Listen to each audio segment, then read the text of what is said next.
Yo, yo, yo, yo, yo, yo, yo. What's good? What's good with it? It's the homie MACK. Music, art, culture, knowledge. Reporting live from the Dogon. Dogon. Each one teach one. Peace and love to all. Subscribe to the YouTube channel 82 Kings.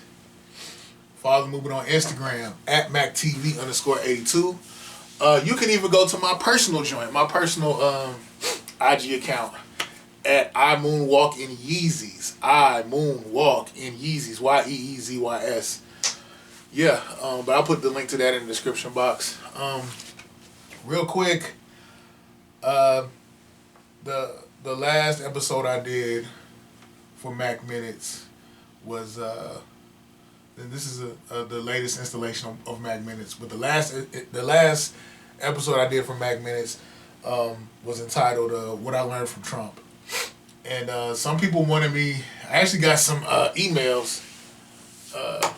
My email address is getat82kings@gmail.com. But I got some emails where people were telling me to. They wanted me to expound on some of the things that I was saying, elaborate on them, and go even further, I guess. So I'm gonna do that real quick.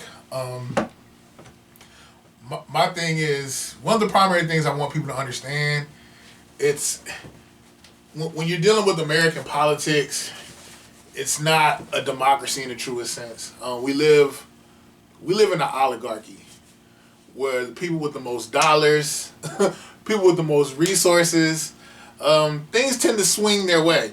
I had a homie of mine when I was at Georgia State. They used to say, God is on the side of the people with the most guns and the most resources and the most money. I used to kind of think, I don't know. I used to always think that was curious. That used to make me real curious thinking about that. But yeah, it's, I mean, like Frederick Engels would say, all history is class struggle. By that, there's always going to be tiers within society. There's always going to be a group of people who have and a group of people who don't.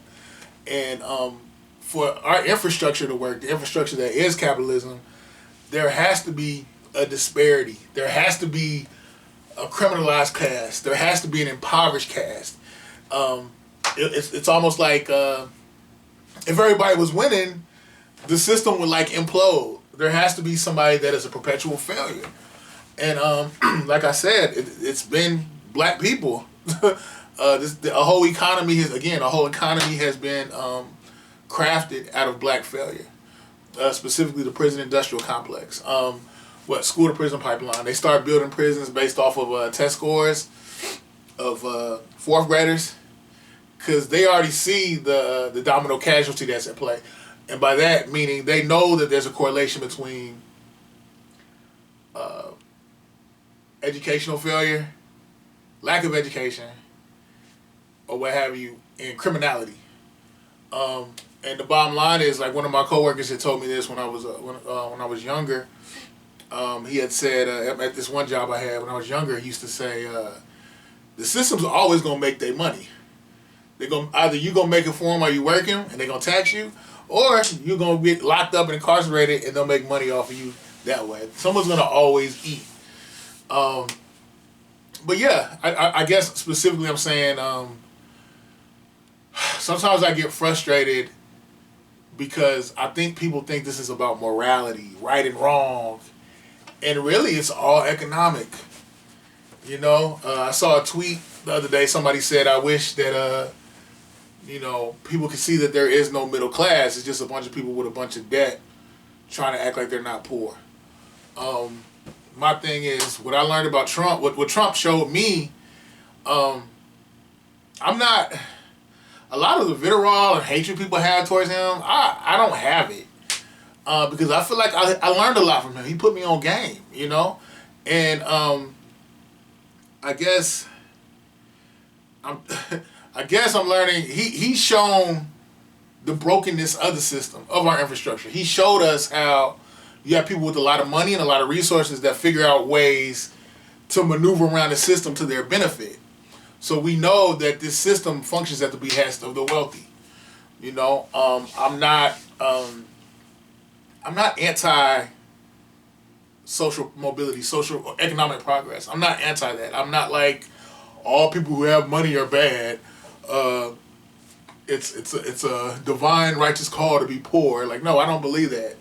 I just feel like the disparity, extreme capitalism, the disparity should not be that wide. You know, I remember I was at Stanford University, and I had met a guy who he was a student, undergrad, who literally, he said his dad had just gave him, like, we just talking casually in the conversation, and he just started just speaking about, like, I asked him, like, what he did in the summer, and he was like, yeah, my dad, he pretty much gave me $10,000 and, you know, told me to go to France, just hang out in France for a couple months for the rest of the summer.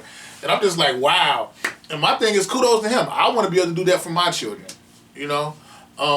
But it's just, it's sad that we're living in a country where the disparity, the gap is just so wide. You have kids, like I told you, that student enjoying his trip to France, and you have people living under bridges in the same country.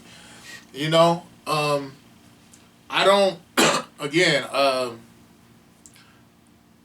if you work for your success, even if you inherited whatever you have, like, you know, kudos to you.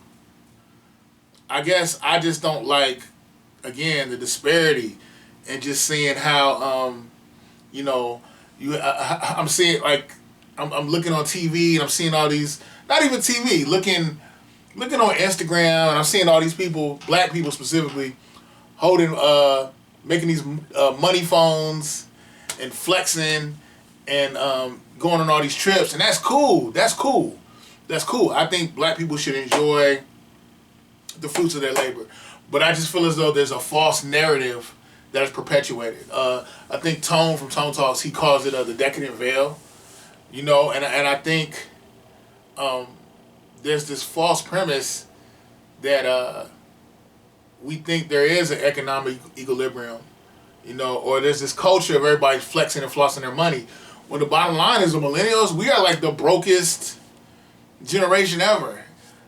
You know what I'm saying? Like, this whole pandemic has exposed a lot of things.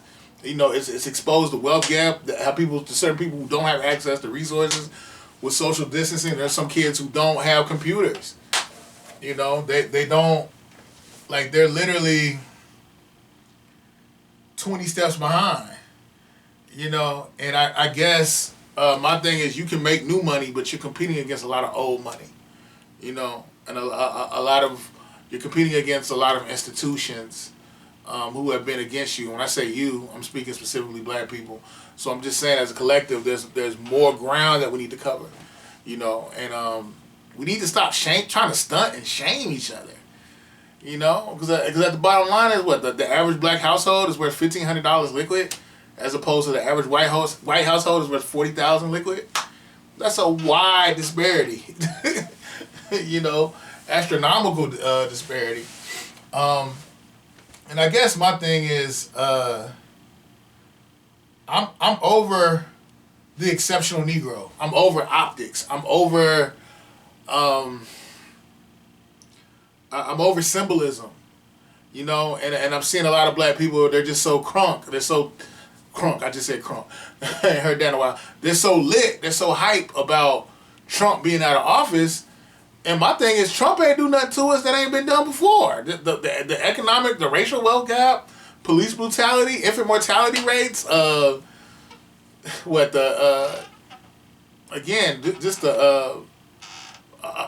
our education. A lot of us not graduating from high school. Like, Trump was not this new danger. If anything, again, he showed me that most people will get in alignment with white supremacy, even black people, so long as it is passive. Trump was just a dick. He was an asshole. He was loud. And honestly, if he had been a little bit more calm and chill and passive about it, more docile and meek, he probably would have snuck back up in there. You know? But my thing is, I'm just seeing like a lot of black people that are just like, you know, Kamala Harris. We went from Ruby Bridges to Kamala Harris, and that whole concept makes me want to vomit. For many reasons. Specifically, Kamala Harris is not of our lineage. It's not ADOS, American Descendants of Slavery. I applaud her for the things that she's able to do as a woman of color. I think that's cool, but her struggle is not tied to ours directly as ADOS. I want to say she's Indian and a descendant of the Brahmin class, and they actually own slaves. But that's a whole. I'm not gonna go there. Back to Trump. My thing is, like, the game was never created to our benefit, and I'm just seeing so many black people getting high off symbolism, high off optics. No, I don't want to see a couple exceptional Negroes in positions of power in Joe Biden's cabinet, mayors, senators, whatever, governors. I don't want to see that when the median quality of black life is suffering and is shitty. Okay, I'm over the exceptional Negro. I'm over symbolism. I'm over representation. I want to see policy crafted to the benefit of black people that addresses our issues. We need to become a protected group. We deserve reparations. We built this country, and we've got nothing for it. You have other people who have come in off of our struggles, immigrants from other places who have literally came up off of our struggle. You have Indians who say, if it wasn't for the civil rights movement, we pretty much piggybacked off that and we're able to get our thing. I'm from Detroit. I've seen, with Chaldeans and a lot of Arabs that live in Detroit, they're able to set up jobs here and not have to pay taxes for like years. So there's something in the system that is designed for them to get a leg up and to move forward and to have social mobility. And I'm not mad at that. I'm not xenophobic. I'm not xenophobic at all. I'm not saying, screw immigrants. I'm not saying that. I think that there are immigrants who are good people, who mean well, and who are getting away from really precarious, ominous situations in their homeland. I'm not saying that. All I'm saying is, I'm not saying that meaning I'm against them. What I'm saying is, I'm tired of us being overlooked. There needs to be policies. There is third world poverty here. You have black people in America, in South Carolina, Alabama, other parts of the rural South that are getting sick from hookworms, and these are bacteria. These are organisms that feed off of bacteria, specifically human waste. And there needs to be, there needs to be. We need to address the fact that there were so many policies that were created, from gerrymandering, redlining, block busting, vagrancy laws, Jim Crow laws, things that we couldn't get home loans or loans for businesses. The property value on black homes was low because of our race. There was a whole systemic infrastructure that was designed to keep us in poverty. That needs to be addressed. We need to have policies that are unique to us and crafted to our benefit to help us become more socially mobile. Specifically reparations, but among other things, policy that pushes us forward economically. And another thing, again, like I'm seeing, this whole Lynx, Jack and Jill, exceptional Negro cast that, feels as though they really don't want things to change. They just want to be able to benefit within the infrastructure of white supremacy. Because they don't want things to challenge their bottom line. They don't care. Not all of them. But there are a number that don't care and that are blind to the atrocities and the situation that we're in as black people. They just want to benefit within the system. They don't want it to be redesigned, restructured. Am I angry? Yeah, I'm angry because I'm seeing so many of us get high off an illusion, get high off of hope, get high off of symbolism. I'm over all that. I drank the Obama Kool-Aid. I think Obama did a lot as far as symbolism, but and I know he did some things concerning the Department of Justice, how he gave a lot of clemency to nonviolent drug offenders, that he was trying to restructure the sentencing process and things of that nature. And I know that he was getting much kickback, and I know that there were people in the House and the Senate that just were like, we want him to fail at all costs. And how when Trump's administration came in, they tried to undo a lot of the things that Obama put in place. But again, I'm cool with DACA. I'm cool with gay people being allowed to marry each other or whatever that, they should be allowed to do their thing. I'm just saying, black people, we need something that is unique to us. Unique to us. Because again, we built this country. This country was built off of our labor. We built it brick by brick. The sins, the peculiar institution, the sins of the peculiar institution, and by peculiar institution, I mean slavery. Those sins need to be addressed. We give billions of dollars to Israel. We help everybody and their mama. But we don't want to deal with the indigenous refugees here, African Americans, ADOS. Like Martin Luther King said, towards the end of his life, he acknowledged the fact that this is about classism and imperialism. That America, like we play the part. We know how to play the role. We know how to look good. We know how to be PC. But there are wrongs that transpired in this country. We need to right these wrongs. It's your homie Mac signing out from the Dogon.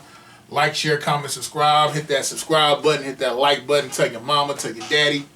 It's your homie Mac, music, art, coach, and knowledge. Check out that single, Breonna Taylor, produced by DJ Cass. Salute to Honorable Court. Salute to Sun Tzu. All my family in NY. Let's get it, man. Social distancing, lights on, toilet paper. Coming soon. Production by DJ Cass. Production by the homie Franco. Engineered at Black Hole Studios by the homie Jack Brown. I got a couple features on there. My homie Anubis, Flint Town. My homie from Inglewood, California. Smiley, the Smile Kid. Salute to you. Signing out from the Dogon, man. I'm out.